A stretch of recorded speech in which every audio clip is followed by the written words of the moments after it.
happy to have Wendy Rose Williams, who's joining us for the Reincarnation Book Club.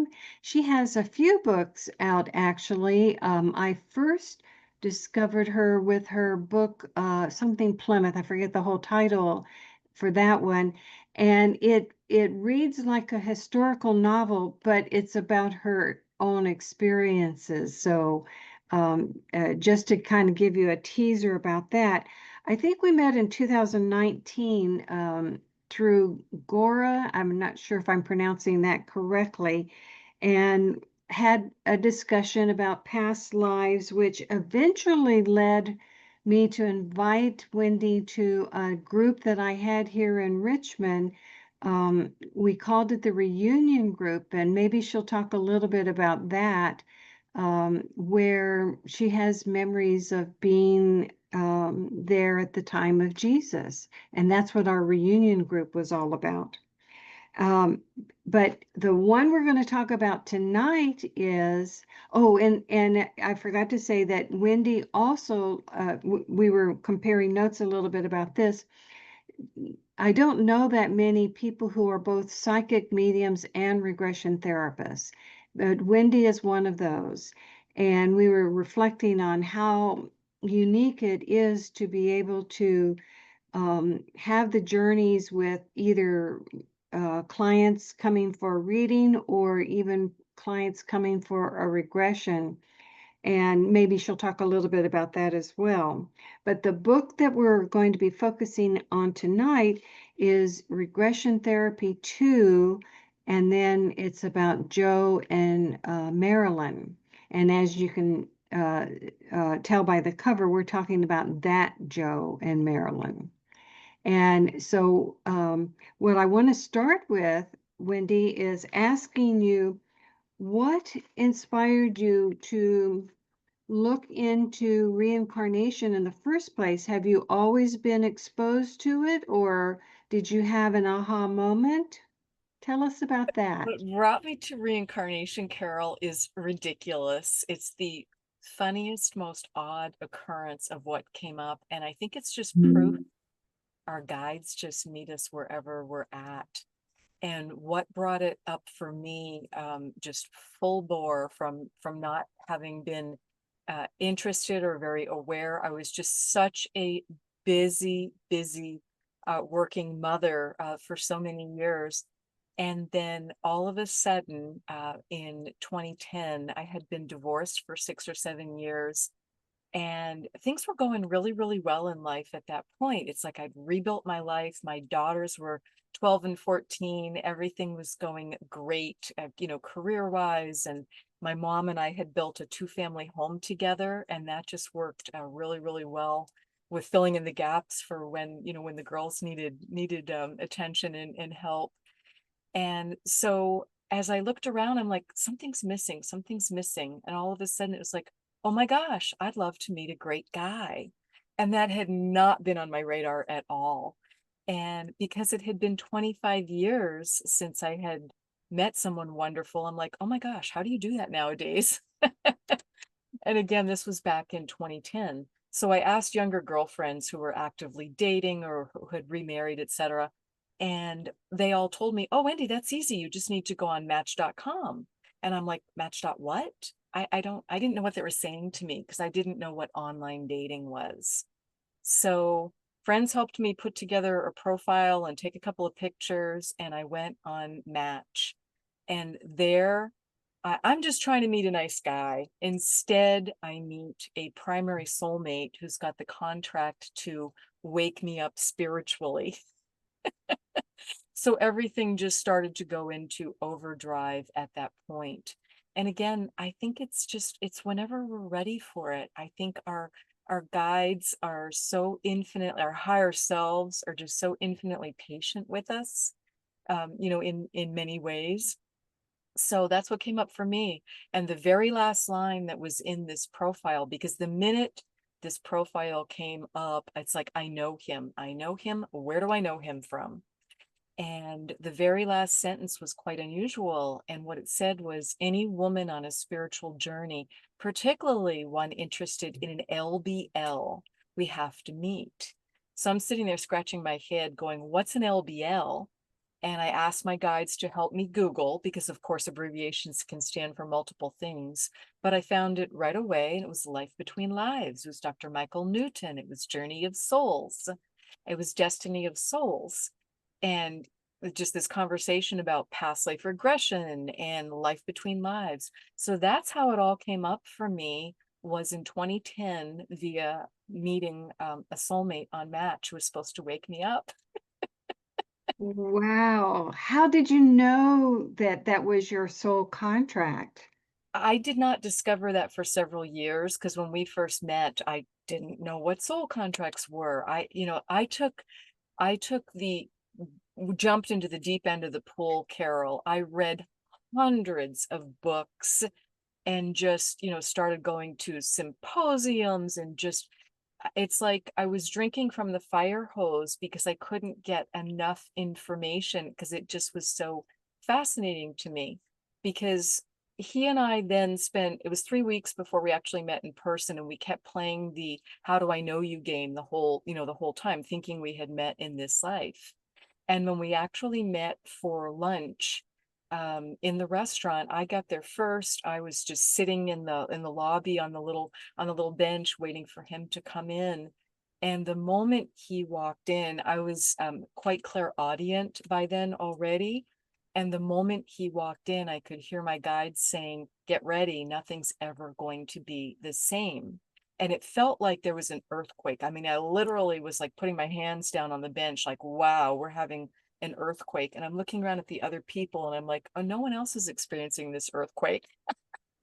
Evidently, it's my personal earthquake. And just, that awakening going on, where what you don't need falls away and what you do need comes in. Mm. We ended up having a 3-hour lunch and finishing each other's sentences, just this feeling of, we've got to catch up, we've got to catch up. That's a soulmate. If you ever have that experience, like, there you are. And it's like a huge puzzle piece clicking into place.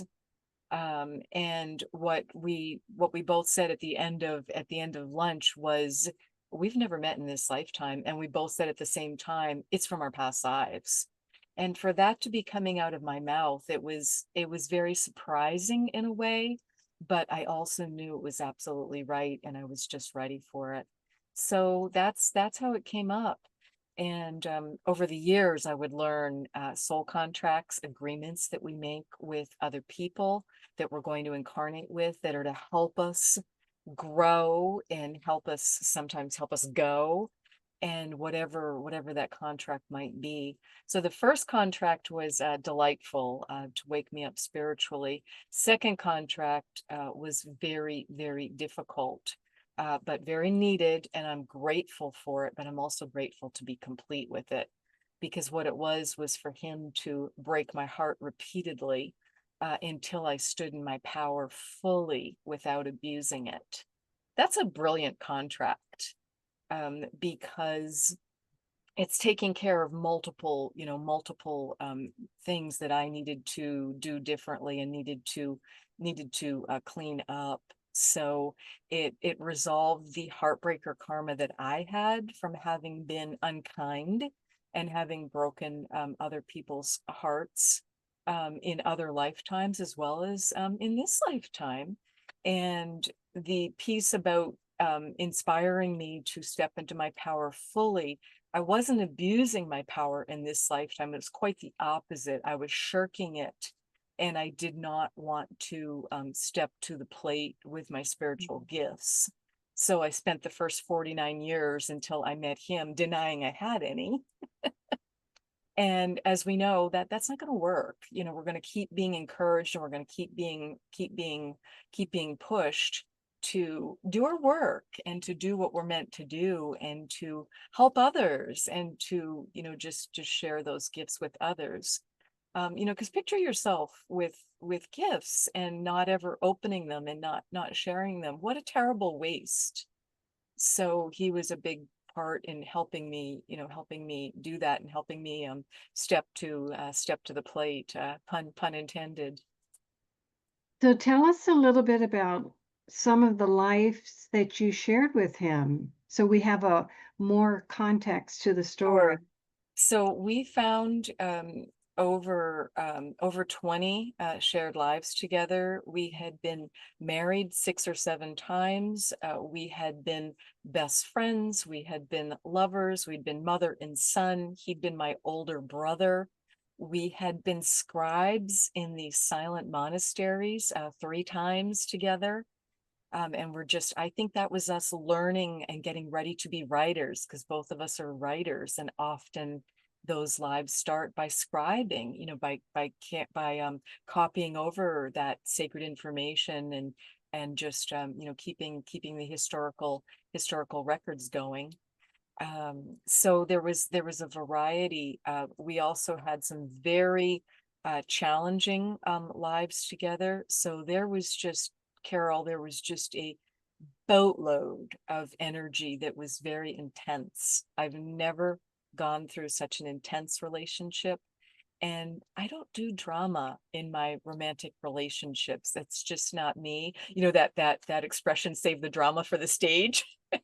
Love to go watch a good play, but I don't care um for drama and intensity. It's not me. And here I was on this crazy roller coaster, and it took us both a while to realize it's all the past life energy. And as we cleaned things up, as we cleared things up, as we discovered the past lives together in a plethora of ways, I was finding them, he was finding them. We had a group of common friends at that time who were also finding them, not specifically looking for them on our behalf, but as they were doing their own work. And then would then say, hey, is it okay if I share with you something I've found about one of my past lives, because you were in that life too? Is it okay to share that with you? And I so appreciate people asking permission. I think that is the way it should be done. So that's what we found, and we found we had a lot of work to do. So we dated exclusively for over a year, and as I said, so many happy memories, so many, just highest highs, and also just really very unpleasant experiences together too.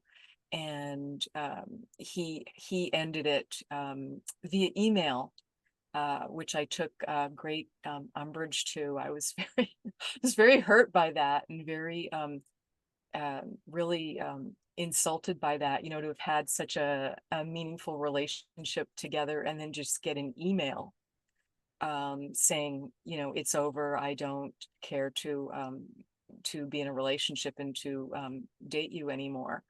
And it wasn't that it was a short email. I mean, it was a writer. It was like 2 pages, carefully thought out. It's like, well, that's very interesting to get your say and have it be like one-way communication. So I righted that ship a few days later. Yeah, that's fascinating because it sounds like you both entered into the relationship consciously, aware that it had these past life connections, but the way he ended it tells me something happened that either he hit a wall, a fear, or who knows. But fascinating, absolutely fascinating. So as I said, just forever grateful for it. And we were in communication for 8 years, because what we did after that relationship ended, I was heartbroken. It's just absolutely heartbroken. And he was struggling too. And I just thought, okay, I need to focus on other parts of life. This is complete. And then what happened, Carol, because it was not complete, we still had a lot more to learn and to clean up together. We started running into each other constantly in the most ridiculous ways. And it's not like we were at like our favorite shared restaurant or movie theater, but we kept bumping into each other. And that really got my attention. And if you ever have that experience, that means you've got some more work to do with that person. So just Yeah, right. just settle in and just just ask your guides what you need to do, and just do that work as calmly and kindly as you can. And then it'll get to the point where you are able to wrap up, when there's no more uh, lessons, karma, whatever term you choose to use. Mm. So we were able to do Yeah. that after 8 years. Wonderful. As we know, it's everybody is doing the best that they can at any given moment, even when it doesn't look like it, we are. And I really feel like that's part of the definition of compassion, is honoring that, oh, this person's at this place, I'm at this place, Mhm. it's all part of our journeys. Absolutely. Yeah. Now, when did you get involved in regression therapy? I got involved in regression therapy right away from when he and I met. He was getting ready to go for his second life between lives with a Newton therapist. And I got a copy of Journey of Souls. And because it took us 3 weeks to meet, I'd already had a chance to get it and read it before we met. So I was already, and I wasn't even through the first chapter. And it's like, oh, I have to have a past life regression. This book is right. This is what's been missing. I didn't know I was looking for. This is just filling in so many gaps for me. And I need to have a past life regression so I can go have a life between lives. So I had my first past life regression as the client in 2011.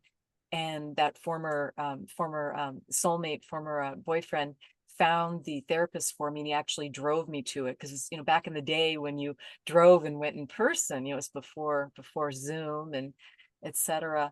And that first past life regression, it was 2 hours, and I released a lifetime of anxiety in it. And I felt like the weight of the world came off me with that past life regression. So it's like, oh my gosh, I need more of this. This is amazing.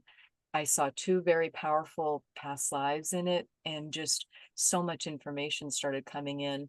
So when I was finished that session, and again, this was my first ever, and I had no meditation practice. I didn't have any spiritual practice. I was just like such a newbie, but was very, very fortunate that spiritual gifts and past life abilities were coming back to me beautifully. So I was very, very fortunate. And I said to her, okay, get your appointment book out. Because again, this was, back in 2011 when it was paper appointment book. I said, get your book out. I'm ready to schedule my life between lives. And she's looking at me, she's like, Wendy, that's a pretty unusual path. I said, oh, we're going to book it for a year from now. And it's like these words were just coming out of my mouth, and it was higher self speaking, it was guides speaking, and I just knew exactly what to do. So that is what we did. And we did the life between lives together a year later in 2012. And I transcribed that session because it was so powerful. That 4 hours, I had 65 pages of information, Carol, Wow. that I had not known. So it just was so so incredible.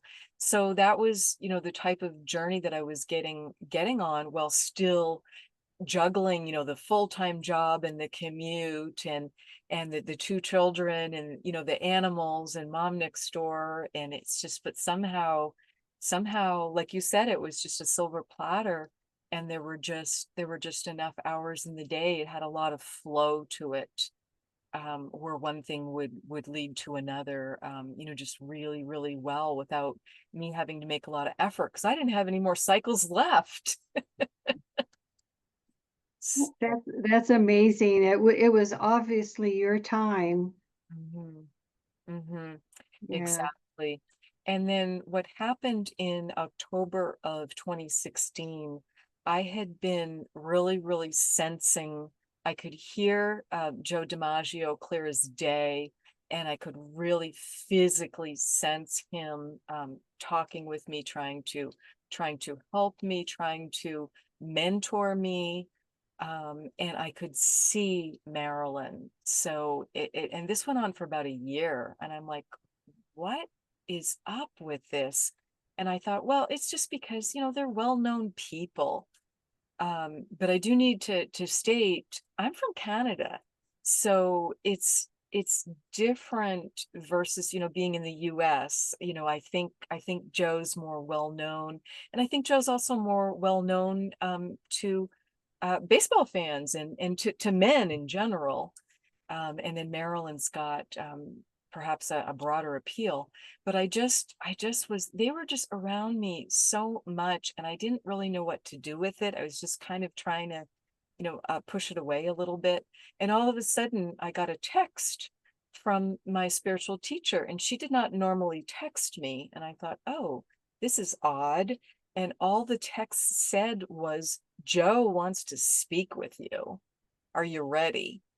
And I was looking at it going, oh, I kind of felt like I was being called to the principal's office. Oh my gosh. So it sounds like he was coming to you from your mediumship skills, or was it spontaneous memories or a It was combination both. of both? It was both. I am psychic. I am not a psychic medium. Oh, okay, okay. But it just was like I said, I could just, feel and hear him clear as day. And then I would be seeing these scenes of Marilyn, and it would come through like I'd be doing a meditation. I'm like, oh gosh, there they are again. Or I'd be doing, something, anything related or unrelated. I'd be washing the dishes and would just be, and they were so often together. So when I looked at this text, I thought, okay, I'm going to go meditate and get clarity on this, because clearly, if my teacher, who I had not mentioned to her that, Joe and Marilyn are just around me so much. So I went and meditated to get clarity, and it was just clear as day. And Joe basically was saying, you're ready for it now. You've known it since childhood, but you didn't know what to do with it, and you've been pushing it away. It's time to step to the plate, and it's time to deal with the energy from the past life as me, because it is causing issues for you in this lifetime. It is negatively impacting your health. It is negatively impacting your romantic relationships, and it's time to clean it up. So you just need to deal with the fact that you were me. So I just like took a big breath, and it's like, okay, I did know that. And so then after I completed the meditation, I thanked him, and I could just sense, him like just beaming and Marilyn beaming, and they're like, okay, she's finally ready. We're going to get to work together now, and let's just do what we need to do. So I texted back my teacher and I said, I have it clear now. I know who I was in that lifetime. And she confirmed it also, and she said, good job, because I wasn't meant to tell you, but I can confirm and validate it now that you're ready for it and you're recognizing it yourself. And but it was a lot to deal with, Carol, because I was not looking for a famous past life, and it just made me kind of shrink. It's like, oh no, oh boy, really? That's hard, because you just know there's going to be, if you do choose to share it publicly, because you don't have to, certainly. It's just meant to stay within your heart.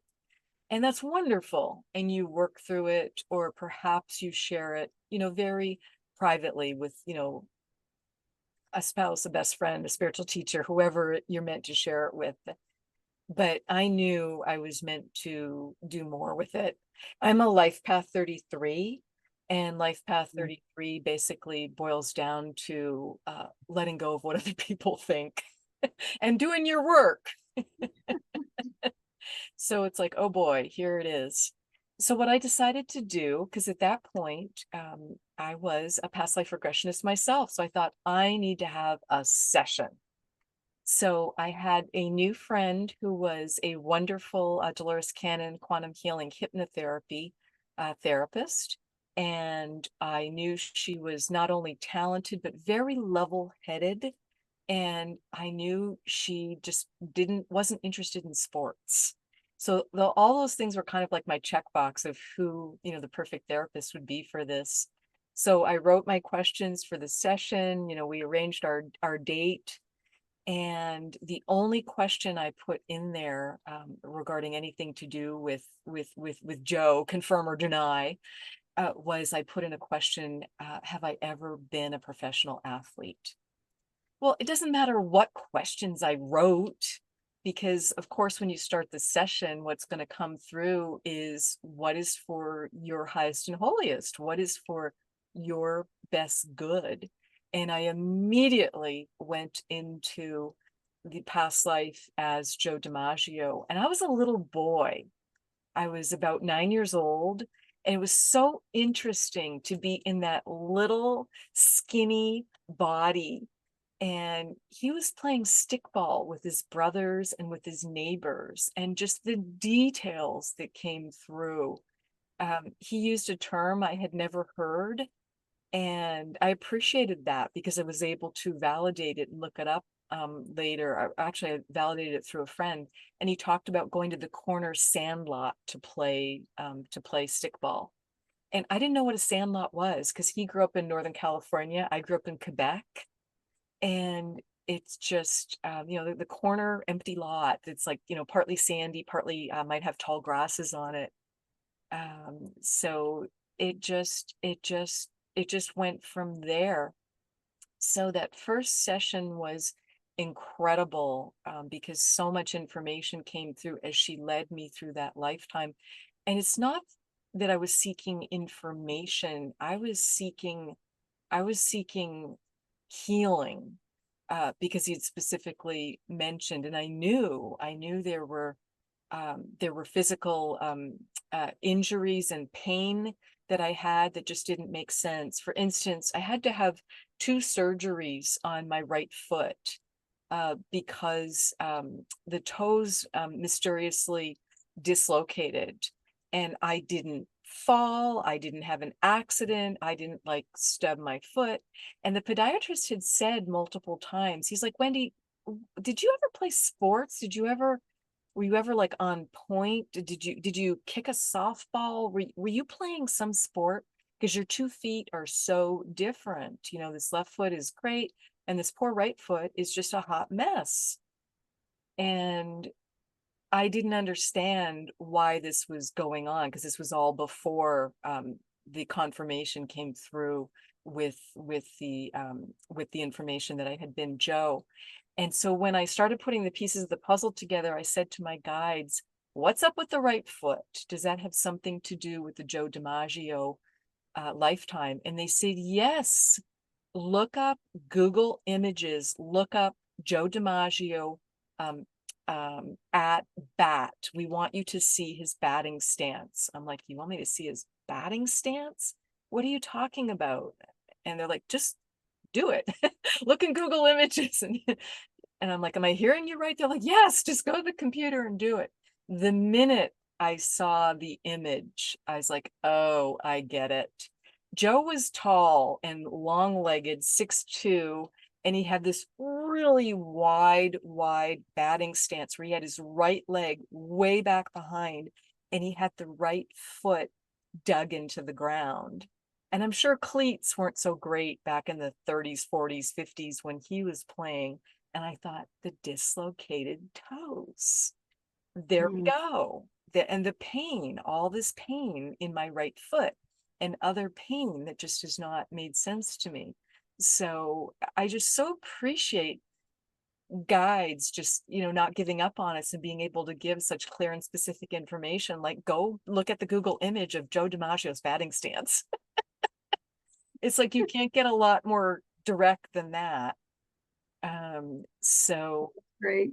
it just and in that very first session, as the therapist led me through the lifetime, a lot of angst, so much joy came up, the happy family that he grew up in, this big, boisterous Italian family. His parents had immigrated to Northern California. His father's a fisherman. and his mother's a very busy mom taking care of 9 children. So, but just, this great background.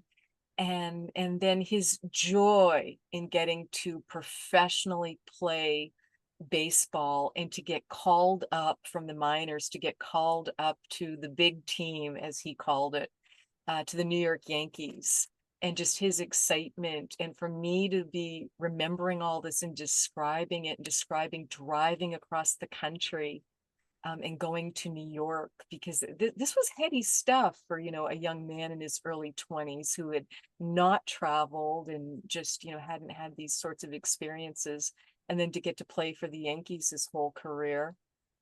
And then going through the memories of his first marriage and how excited he was to marry Dorothy, and the excitement of his son being born. It was just a really big deal. Those major life events, and then his chagrin and shame over getting divorced. He did not take that lightly, because was Catholic and just felt it was really wrong. But he and his wife were just, he and Dorothy were just, had gotten to the point where they were so unhappy because he's having to travel for baseball, and that is not a short season. That we're talking 9 months of the year, really. So people think, oh yeah, the boys of summer. No, that's not what that's not what it is. It's a much longer season when you look at all the things that have to go into it. So he and his wife divorced, and then that long complex relationship with Marilyn Monroe, because they were many things to each other. They became friends, they started dating, they did marry, and then to have that end in a second divorce in less than a year, it just was really devastating for him. And then he actually ends up, Marilyn, as we know, shocking deaths with still questions around it when she's in her mid-30s. And not everyone knows, she had been divorced again for the third time, but she and Joe had reconciled and they were planning to remarry. And I was just over the moon about this, because here's the chance to get it right and to do right by her. And instead of, so they've set the wedding day, and instead of having that wedding, he ends up burying her on that day. So because she has died a few days later, and she didn't have family, so she had a half sister, and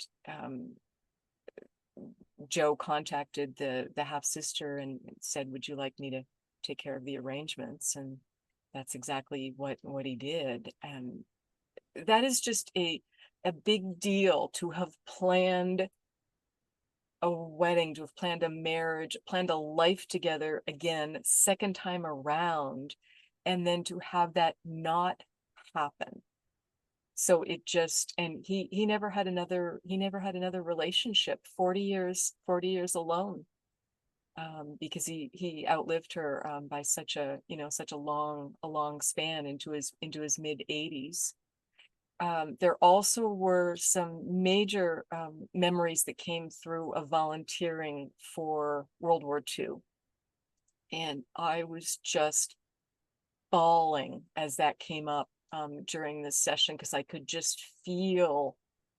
feel the world just like shaking and falling apart. And I was just telling the therapist, oh, this is bad. Oh, this is horrible. Oh, this is terrible. Something has gone very, very wrong on the planet. And she said, what's happening? What's happening? And I finally said to her, it's a world war. And then explained to her how I chose to volunteer.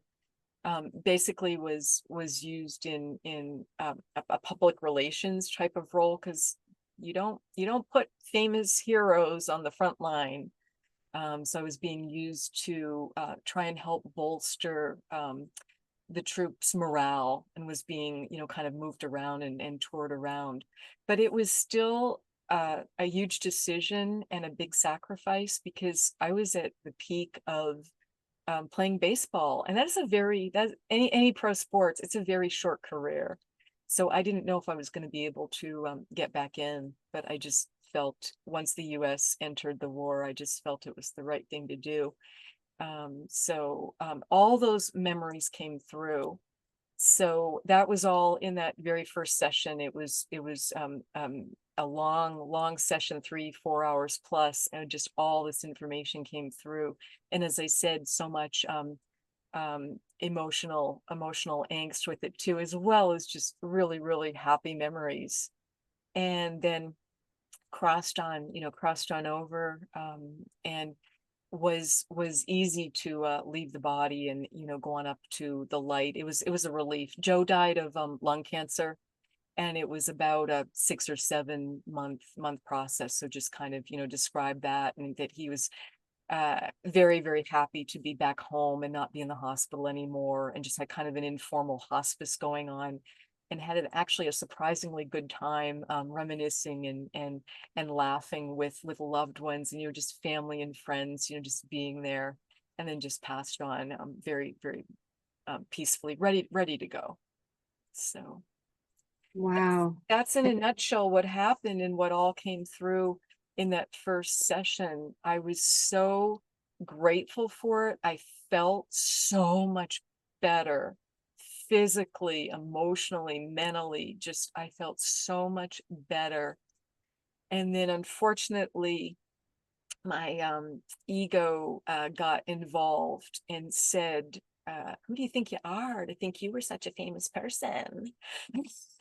That very bratty, ego voice that we need to learn how to balance. So that came up, and it's like, okay, well, then I know exactly what I'm going to do. Because again, being a past life regressionist and having had such amazing assistance and help through my own sessions, it's like, I'm going to go for another session. I'll purposefully choose another therapist, and I will not be saying a word about Joe DiMaggio, because who knows, it may be other things that come up and that are needed and that are necessary. And there was no point to, bringing up any bias on the part of the therapist. So I just went for that second session and went straight back in and into the same life as Joe DiMaggio, and more information, more scenes, again, more happy, wonderful memories, but also more hard stuff. Really, really hard things came up. So at this point, it just, because I was starting to know that I was meant to share this publicly, and I'm like, ugh, don't want to do it, don't want to do it, don't want to do it. And I ended up having, you are all so welcome to laugh at me, I hope you do. I ended up having 9 sessions over a period of 8 years, because I just it was that hard to deal with it. And if you've ever had a famous or well-known or historic past life, or an infamous past life, you might be able to relate to that. So that's what happened, and that's where the book came from. It came from my actual transcripts of the different sessions that I did. And another huge point of validation was a young gal in Europe was referred to me, and she was having trouble with anxiety, with nightmares. She was having trouble with depression, and just a lovely, lovely young gal. She did have a meditation practice. So even though it was her first ever past life regression, because she came in, we did 2 sessions together via Zoom, because thankfully Zoom was a thing by then, because I was in Seattle and she was in Europe. And we did 2 sessions.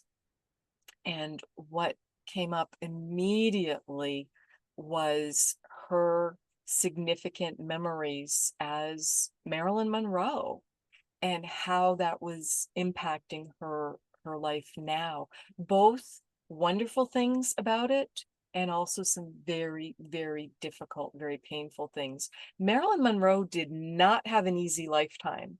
So people who just, know like the film star, or think of her as a divine feminine aspect, or as a sex symbol, or whatever depiction they might have of her, they don't understand. Her mother was mentally ill.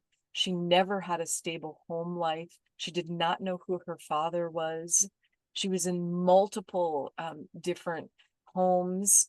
She was abused. She was neglected. She did not have an easy run. So people who say, "Oh, I just wish I was Marilyn Monroe," I'm like, "Oh, I think you need to do more research into that one." How synchronistic it was, though, that European woman Yes. came into your life. And what was so powerful, Carol, was she, during the session, and I mean, she just, as I said, she was just an ideal client. She just traveled really easily. She connected with her higher self and guides. They just took over like right from the get-go, and she just was really in, a high vibrational state.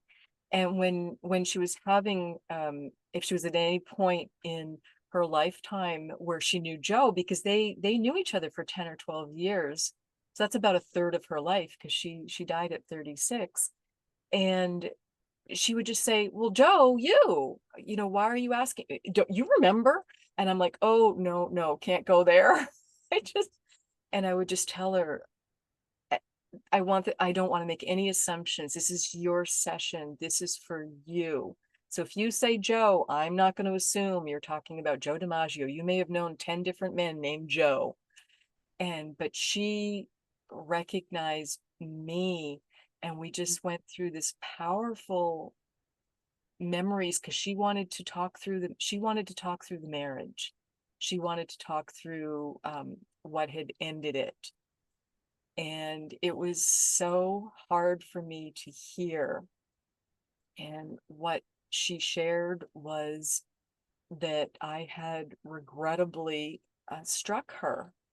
I had hit her one time in frustration, which should never have happened. There is no excuse for. And she was so heartbroken by it, because it just triggered her back into childhood, and it just triggered her back into some of the hardest parts of her lifetime. And she was filming at the time, and she was very embarrassed because she had to ask makeup to cover up what was clearly a handprint, and that you could see that she'd been struck. So Mm. for me to have to listen to that, I'm like, "Oh, keep your therapist hat on. You can go cry later. Keep your therapist hat on. Go cry later." Because I just needed to be there for her. But I did finally break down and cry, because I felt so um, just really terrible about it. And she said to me, "I forgive you." And then I just really started bawling at that point, and she was too. And she said, "The past is the past. We need to look at this whole relationship in context, and know that we had worked it through, because we were going to remarry. So know that I fully forgave you." And what she said was, she'd made a very interesting request before she had died, and because she was about 12 years younger than Joe, so it was an interesting request or comment. And she'd said to me, as Joe, "If I die before you, I would really appreciate you putting fresh flowers on my grave every week."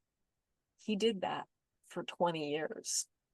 Wow. So that was a big part of how she was able to forgive him after after she had passed on. So yes, there was just a lot that happened during those two sessions we did together. So I was so grateful that she was referred to me, and her sessions are also included with her permission in the book, with her identity blinded. So, I really like how you wrote in the book, revealing how sessions work.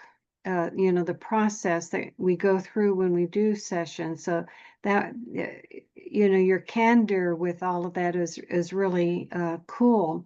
I wanted to ask you, was Joe the first time you remembered being a male? no, I had remembered other male past lives also. In my very first past life regression, I recalled 2 past lives, and the second one was as a male. And I was really thrown off by that at first. I thought, oh, I must be looking at someone else, because I was in prison and I was just miserable and I was chained to the wall and just so hungry and so cold and just this long ratty hair. And I knew I'd been there a long time because my clothes were just, really like so worn away. It was Spanish Inquisition. And so it took me, so I'd already made that adjustment to, hey, we choose different bodies. We can be male, female, anything in between, fluid. We can be in other bodies. We don't choose just human bodies. We can be a mermaid, we can be an eagle, whatever our soul chooses to be and feels we're going to learn from and grow from. I feel our souls choose many, many things, other dimensions, other planets. Why would it be only Earth and just about Earth? That doesn't make sense to me. Ooh, hey, do you have any memories off world? I do. I remember a fair number of mermaid and merman lifetimes. I've had a fair number of mobility issues in this lifetime. I had frozen hips and also that those foot surgeries, as I mentioned. And so yeah, now I just kind of joke with myself. Okay, like, you don't have a tail, got these legs. We need to get some good mobility going. Oh my goodness. Oh my goodness. Well, I have more questions, but I want to also open it up to others if they have any questions. So if you do, just raise your hand. And yeah, Kathy, unmute yourself and join the conversation. When I'm hearing you speak, I'm familiar with this, and I've done a little, some of it myself. But I guess the thought that kept coming to my head as I read over and over again that we need to be present in this life and work from the now, And so, what is your perspective on? I realize that we all need to work through and recognize the things we're holding on to within. And I've done a lot of that, but it's been in a whole different form in a lot of ways. It's been in the now. It hasn't been in, looking at, although I have had past life dreams and I have identified these, but it's been more of a now process as opposed to going back, what I would consider digging through the weeds in a little way. So what is your perspective as to looking at the past as opposed to being, and yes, I can recognize that your perspective may just be another way to work through these things for certain folks. It's a great question. My perspective is we should be enjoying the heck out of the present moment as much as we can. I see the value in past life regression as enhancing life now, because we can be carrying physical trauma, emotional, mental. And when we just clear that up, when we get straight, that was then and this is now, and can let go of that, it is like the weight of the world coming off you. And we can also bring forward past life abilities that we're continuing to work on. I was so stuck as a writer. I knew I was meant to be writing and publishing, and I couldn't figure out what I was doing because I wasn't trained as a writer, and I was super, super busy. And I'd started fiction, nonfiction, I'd started multiple, and I just didn't know which one to carry forward. And one of my hypnotherapists said to me during a session, she asked my higher self and guide, she said, has Wendy ever done any kind of writing before? It can be really, really simple. It can be a diary, a journal, newspaper article, a column, a scribe, anything to do with writing, because I was so blocked in the area because I didn't want to show up in that way publicly. Because again, that fear of what other people will think, that life path 33. So when she asked that question, it was like pulling the bathtub plug out. And it was such the perfect question because it just made it so simple and so straightforward. And of course, then all this information came through. And then she said, well, so how does she feel now about the possibility of writing? It's like, can't wait to get started. Now I know what to do. Now I know which book to work with. Now I know which one to finish. Now I know which one's next. And if I don't have the whole vision, that's absolutely fine. If things change along the way, that's fine too.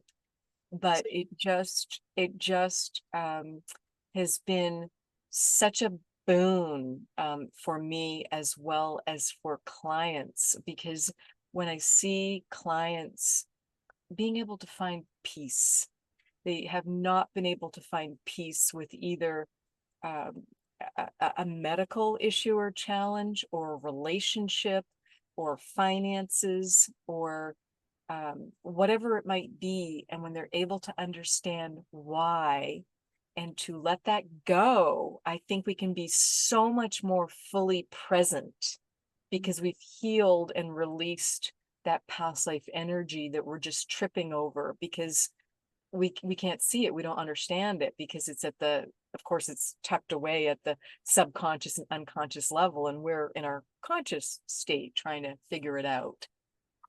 Which again is the beauty of why it's so helpful to learn to meditate or whatever spiritual practice. Does that answer the question? I think so. I guess what I'm trying to, it sounds like you're feeling like it brings a more of a wholeness to our existence in this life by pursuing the stories of the past that have made up who we are in this one. And I guess it would give you some progression as to what challenges you're facing in this life, or what things you're here to complete or learn, or I would assume that that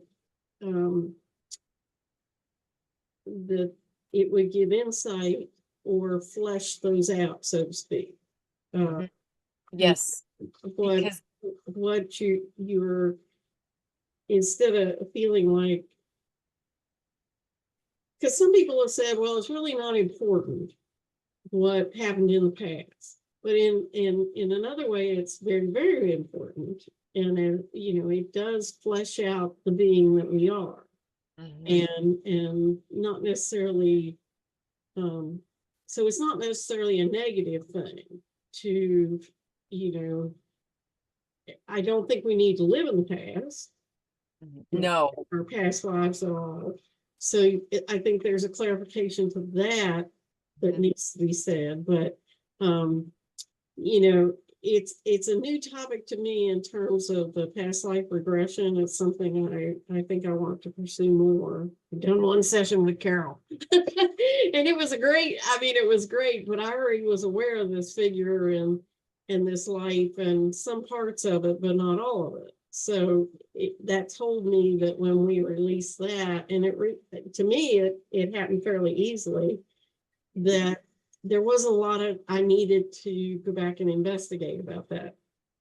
It seemed that way. Now, would you say that there are different,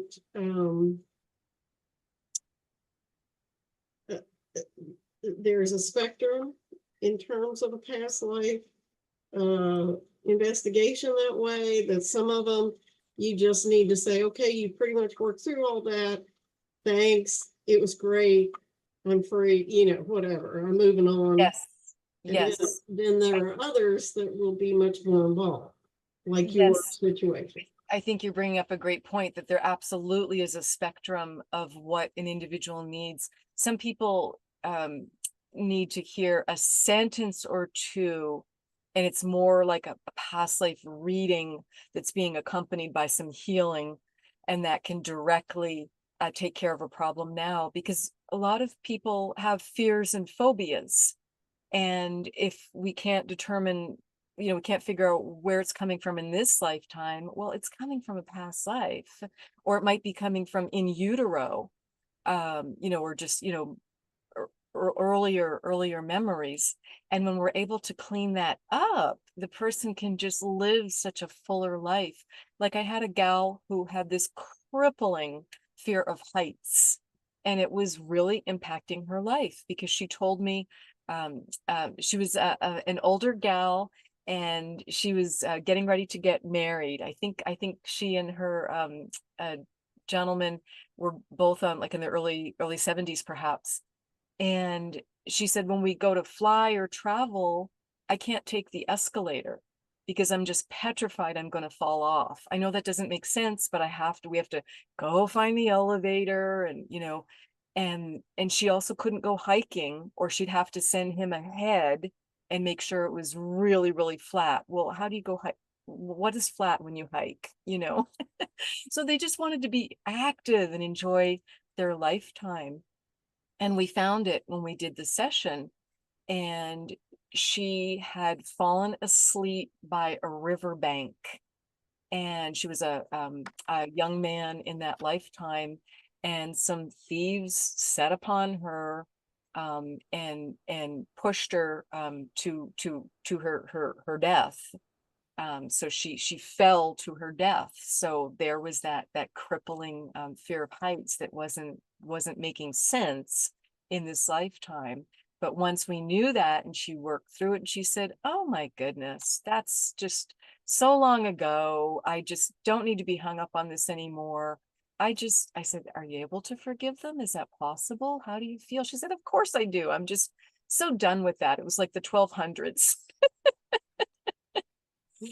And she got in touch with me because she'd actually flown into town and had the session in Seattle. And I said, "Keep in touch with me. Let me know how you do. I just wish you both all the best. And I just want to hear how you do." And she said, "I was able to take the escalator at the airport, and I'm looking forward to going hiking." So, that's why we do choose to look in the past if there's things to let go of. Thank you. Thank you for that. Absolutely.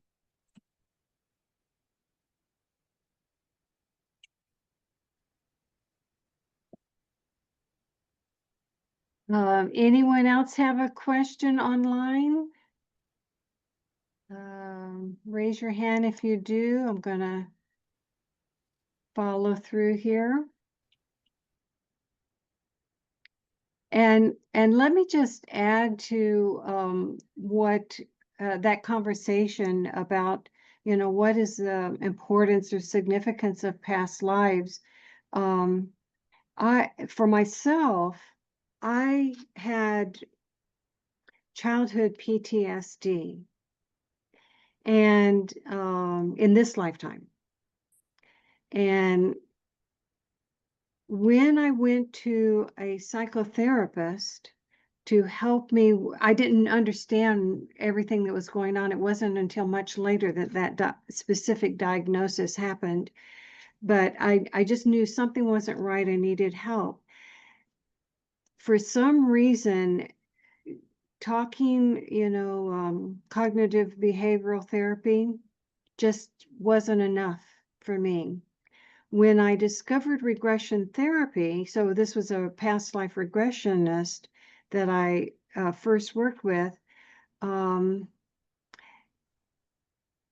even though we did not go back the first journey to the past of this lifetime, the lifetime we did go back to, had a connection with that trauma that I had as a child.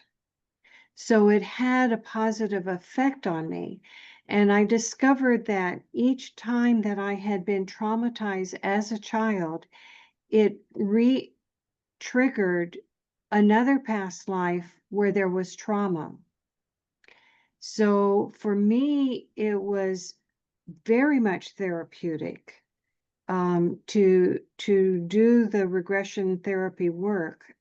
It was therapeutic from that standpoint, but Wendy mentioned this also. You know, I think of it as occupational therapy as well. So in occupational therapy, you're retraining your memories to do things that you've done previously, but something happened and you forgot in regular occupational therapy. In regression occupational therapy, we get to remember things that we did well, like the writing that Wendy's talking about, and other other gifts. For me, it was remembering that I was an architect in another lifetime, and so much why I wanted to be one in this lifetime. So there's a beautiful benefit. And then the third one, which really should be the first one, is I feel like regression therapy and remembering these things is helping us remember source. That we come from source, and we have this ability, this will to choose to incarnate. That's so empowering. So I see those three benefits from regression work. And it's not always about healing, but that it is a powerful healing practice. And a fourth major benefit is we just understand and know who we are more fully and better. Oh, yes. So, yes. Yeah, so I hope that those add to the answer for you, Kathy. And there are many practices, including, when I first started doing research about reincarnation, I was exposed to some Buddhist, and I was, my father was Buddhist, and so I thought all Buddhists believe in reincarnation and live by that practice. I discovered real fast that they may believe in reincarnation, but there are some Buddhist sects that do not want you to focus on that at all. Like what you're talking about, Kathy, they're saying focus in the present moment. And in the the mantras, the chanting, the practices, that Buddhist practices that help you be centered in the present moment. What I discovered later on was that not all Buddhist monks are trained to work with people who have regression memories. Not all Buddhist monks are trained to work with people who are exposed to apparitions, ghosts. So that makes sense to me, just like across the population, not everybody remembers past lives, not everybody sees ghosts. And so for those who don't have those experiences, yes, focus on what's right in front of your feet. And for us who are remembering, that is what's right in front of us. So anyway, I don't mean to go on, but I agree. Great question, Kathy. I think it really depends on your life purpose and what you're here for, whether you're going to have those memories and or be interested in the area. And if you're not, that's absolutely fine, because you just have a different purpose and a different focus. But it's very different for different people. I think I have an interest in all of it. Some of it I have more than others, but I'm a big picture person. some people can see the bigger picture. Some people see the minutia, or a little bit of both, whatever. But for me, I want to gather all the facts, all the information I can gather to see the big picture. And I'm not sure that's going to happen. I'm not going to get it all, but that's just kind of my approach. For example, if you go shopping for a dress, I want to see every dress before I make a decision, kind of thing, or at least every dress that I can possibly see, so it's like I want everything that's available, and then I want to figure out how it all goes together. So, or at least for me. And what I was speaking of, I went through a whole modality that was about learning to recognize the emotions that are coming up in you, and to take those and speak to them and say, I see you, anger, anytime during your daily life, something comes up and you're like, why am I feeling that way? And speak to it and say, I acknowledge you. I thank you for your loving service, that kind of stuff, which has been profoundly helpful to me. But I think it's a little bit of a sidestep from this past life regression. It's kind of dealing with the emotions that are happening to you in this, instead of journeying into the past so much. Some things you can't get past. I have a little of that heights thing too, so I know something happened. And I would never wear, I have said for years that I think I must have been hung in a different life, because I can't really stand to wear tight things around my neck, or I had a collar or something. So in that respect, it doesn't bother me at this point, but I'm sure it would be, as I said previously, it would flesh out the picture. It would color in the lines of the picture and fulfill the tapestry, or however you want to visualize that. But so it's fascinating. I'm constantly amazed at everybody's different experiences and how they work through pulling those pieces together for themselves, and all the different things that are available that way, or at least it's as different. There's many modalities or ways to go about this as there are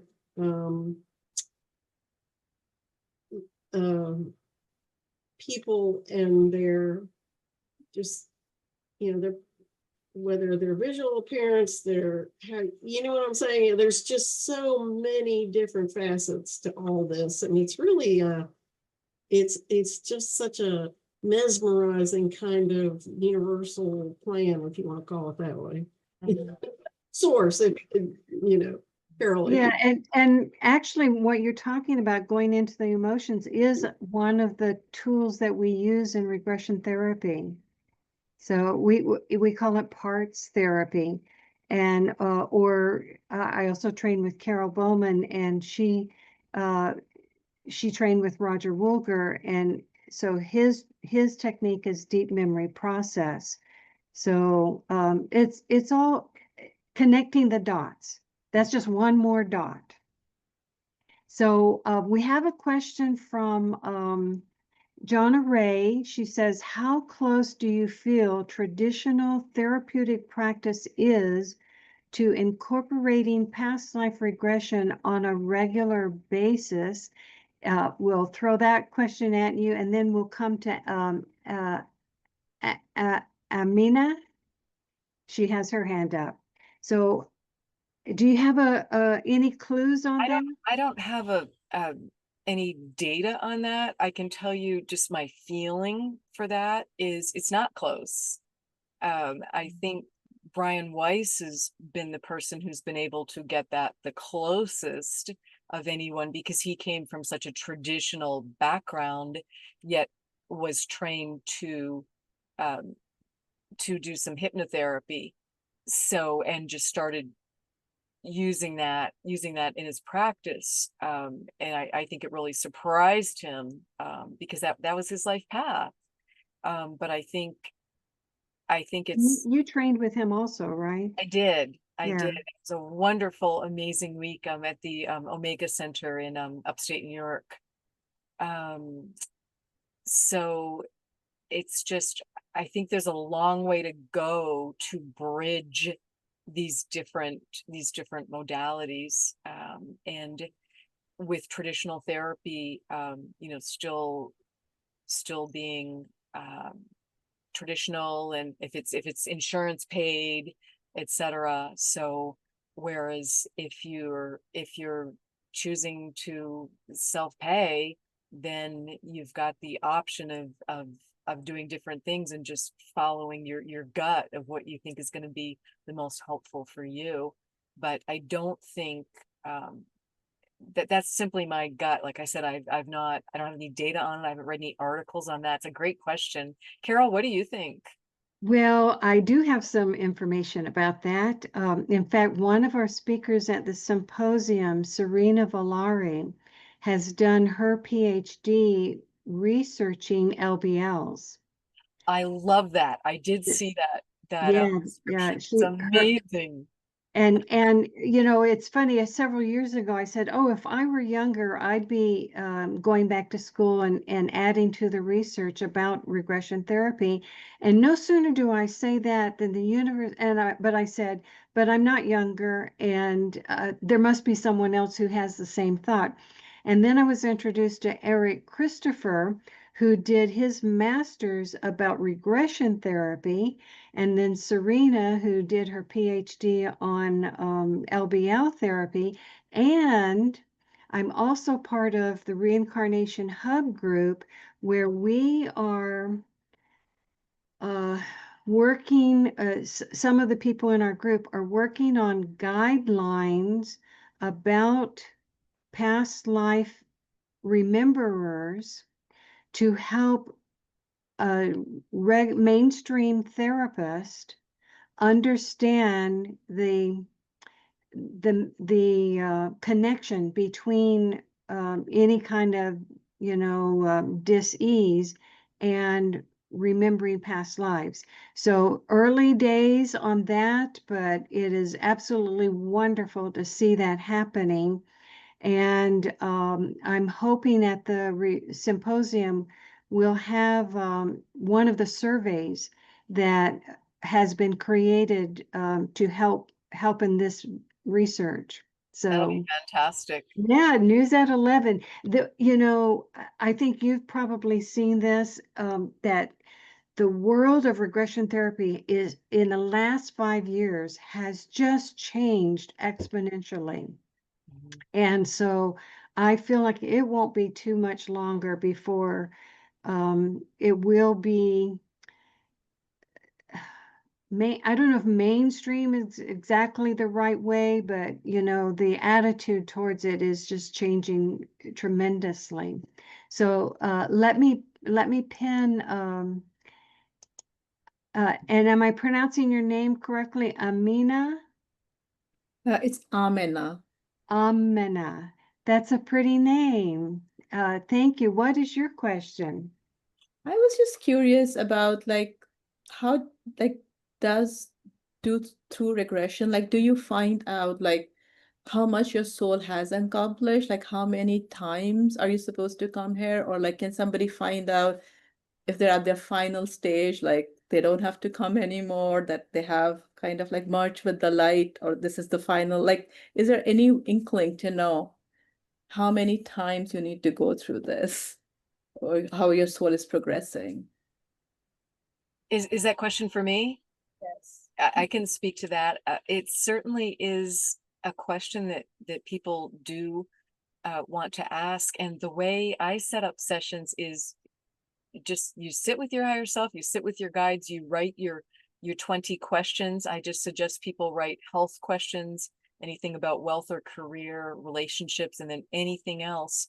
And certainly people do ask from time to time, how many lives have I lived? How many on earth, how many other places, how many more do I have to go? am I going to keep doing this slog? What more do I need to learn? And the guides typically in the higher self, they have this beautiful, fun sense of humor because they're just vibrating. They're just so ebullient, so bubbly. And they'll often just tease the person and say, it's really not going to help you to know, but we'll give you a number if you want a number. Other times they'll be very specific and they'll say, that does fit in with your life purpose. This would be helpful for you to know. So I'll tell you, it's been 1,182 lives that you've lived. So I've seen kind of the gamut. There is a difference between our human persona when we've got a body and we do have an ego as part of our makeup, because many people are here as light workers, as love workers, and they are exhausted. They're just so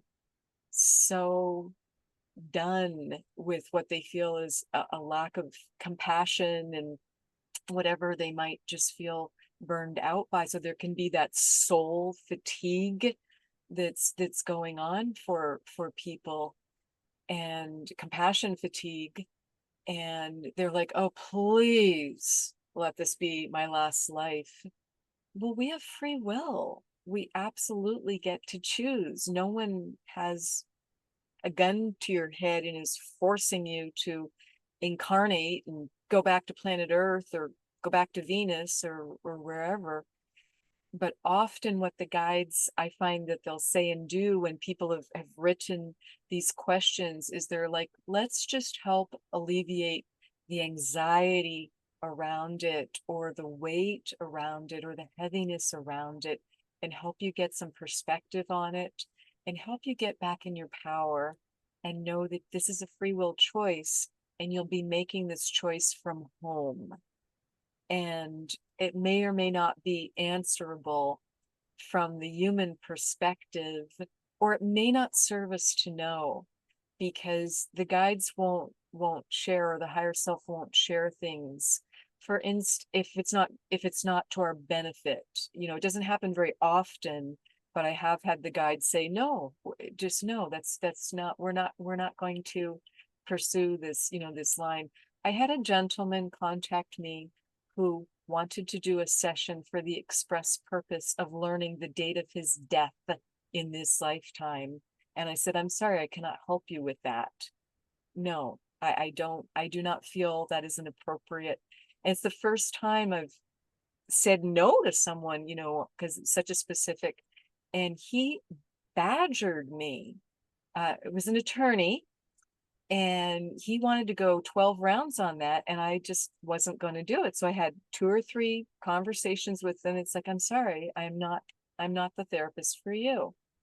So he chose, and I said, I would let it go. I think you're interfering with your own life purpose and path and destiny. You should be enjoying your life, and you're not meant to know that. And he did have the good grace to tell me about 6 months later that he just couldn't let it go, and he'd found a therapist who did feel comfortable with it, personal choice, and they did pursue it, and he did have that information, and he told me, I'm so sorry, I know. And because Brian Weiss teaches future life progression, and that's really the one question that's just off the table. It's not to your benefit to know that, because you can then be altering what you do, how you live, and it's just, we all have exit points, and we get to choose which exit point we're going to take. So it's just very, very interesting. I was just wondering, like somebody like Buddha who's evolved like to his highest potential, would that person be coming back? Because he's already reached the highest, right? He's reached the highest the soul could go. Well, people at souls do come back that don't need to be here for their own learning, but they do come back as these incredible helpers. I mean, I think we've had some angels on earth, some gurus, some individuals who are here trying to lift humanity up and who are trying to assist this planet, because she is too darn hot and has got to cool herself off to remain habitable. So I do think sometimes people are here for that sort of very altruistic type of mission. And someone said to me, kind of tongue in cheek, but I think it's very true. Someone said to me, "Well, Jesus is a heck of a salesman," referring to just recruitment, encouragement of people to come back, because yes, it is awfully amazing and wonderful at home, and yes, we're doing activities and we're not just eating bonbons and floating around on clouds. We are able to, it's personal choice, but we are able to partake in things, but it's not the same as being in a body. And it's like, what's a good analogy? Like watching as like a puppet master. Well, you want to get in there and live it, because you're not going to really learn it and experience and grow unless you're in there in the game. Thank you. Thank you so much for that question. And let me bring in Smita. She has a question also. Actually, I just wanted to add, that I also trained with Dr. Brian Weiss, and that's how Carol and I connected, and he's my teacher. And actually, two of my teachers, Dr. Brian Weiss, of course, is a psychiatrist, and Dr. Linda Backman, who is my LBL teacher, she is a psychologist.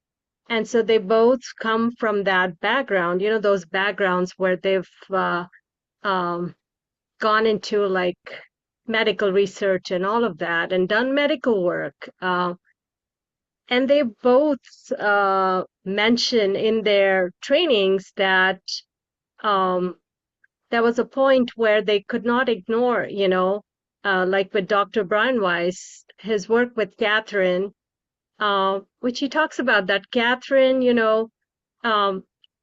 didn't really start healing until she experienced that really ancient lifetime in Egypt. That he talks about it in his very first book, Many Lives, Many Masters. So he said this often in his, workshops, that he really believes in hypnotherapy. Instead of hypnotism, hypnotherapy, the therapeutic aspect is really important to him. And over the years, he's found that the therapeutic aspect has been really useful in helping people release trauma. So I totally believe in it, because, sometimes my clients will ask me, do you think I really was this or that? And I always ask them, well, do you feel liberated? Do you feel free from that weight or that trauma that you were, or the PTSD or whatever that was affecting you? And they're like, yeah, don't feel it anymore. Well, how does it matter whether it was real or not? It did do something for you, and you release something. And so, I truly believe in the practice of hypnotherapy. I feel like it's such a useful gift. It's such a useful tool that we have. It's such a gentle modality. And I love that it's so non-invasive and such a gentle modality and such a beautiful way of connecting to souls and helping souls do their work. I do feel it's a gift to be able to have those sessions, for yourself, as well as, provide those sessions. I also wanted to address, Amina, your question about Buddha. So there are these beings called bodhisattvas that are postponing enlightenment only because they want to come and serve on the earth plane. They don't have to, but they are called bodhisattvas. And so if you do study Buddhism, you'll find a lot of, mention of bodhisattvas who are helping humanity. And there are bodhisattvas in pretty much every spiritual or religious world. So those beings do exist. Thank you, Smita. And I wasn't sure whether to say anything or not, but Wendy, I don't know if you know Julia Ingram. She's out your way. She's a Yes, regression therapist. She and I got to do a trade back in 1996, I believe it I've was. actually had a session with her. Yeah. And one of the things that she wanted to know was who she was back in the day of Jesus. And it was amazing because what came up was she wasn't Jewish, or, she wasn't a physical being in in the Levant area. Who she was a Buddhist monk who was searching for an incarnation, a reincarnation of the Buddha. Mm.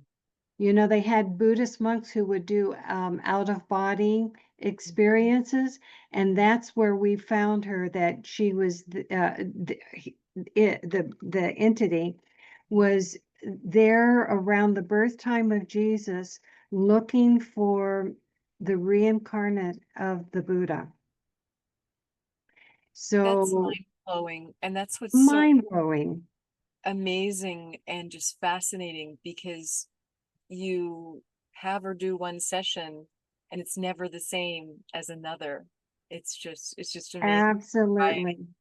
Yes, it's a never-ending story. And so I've circled back to the time of Jesus because I'll never forget when you joined our reunion group via Zoom and gave us a message from Mary Magdalene. So I wondered if, and we're running a little bit over, but not too much.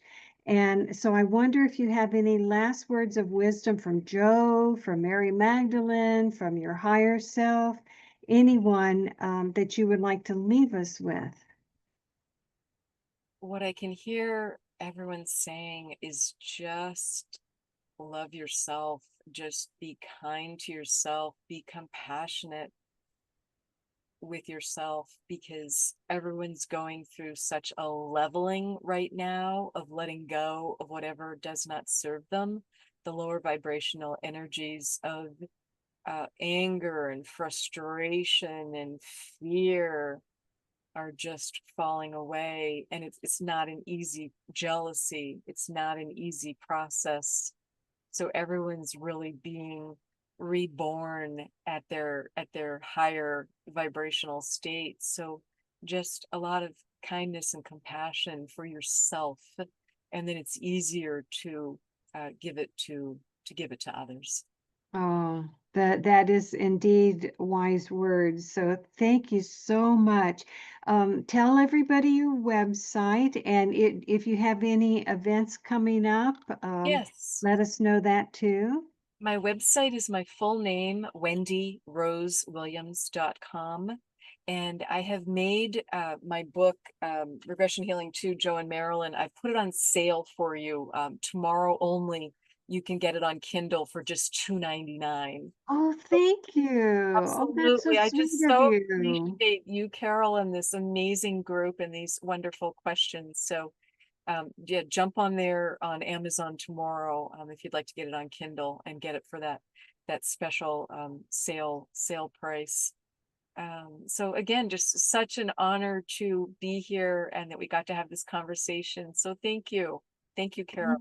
Thank you Everyone. so much. And I just want to open everybody up.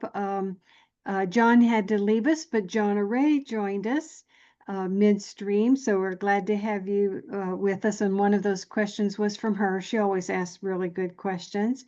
And so thank you again, Wendy, for joining us. And I look forward to finishing the book, especially chapter. Oh, would you give me a sneak peek about what's going on in chapter 11?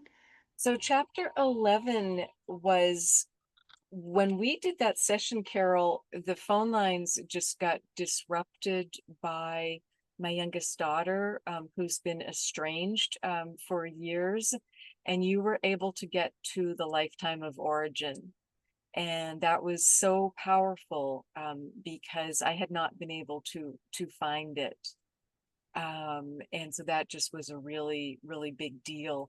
And we also went back to another one of my past lives that just has had a lot of energy. It was not one as Joe, so it was kind of an outlier.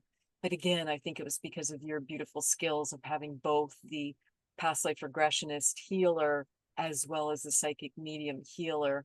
So it just brought up some amazing things. So I think everybody will really enjoy chapter 11 because it's Carol and I with me as the client. Awesome. And you said there's 8 or 9 different therapists that you Yes. share their work in the Yes. different chapters. So that's pretty neat too. Thank you so much for being so candid about sharing your experience in the book. So many times when people write about different people's stories, it's more encapsulated, but you have shared it raw. And I think that's going to be really valuable for many people. So thank you again. I'm glad you got over those humps about speaking out and sharing publicly. And that's beautiful healing work there. So continue doing what you're doing, and we'll see you at the symposium. Absolutely. Thank you so much, everyone. Have a wonderful evening.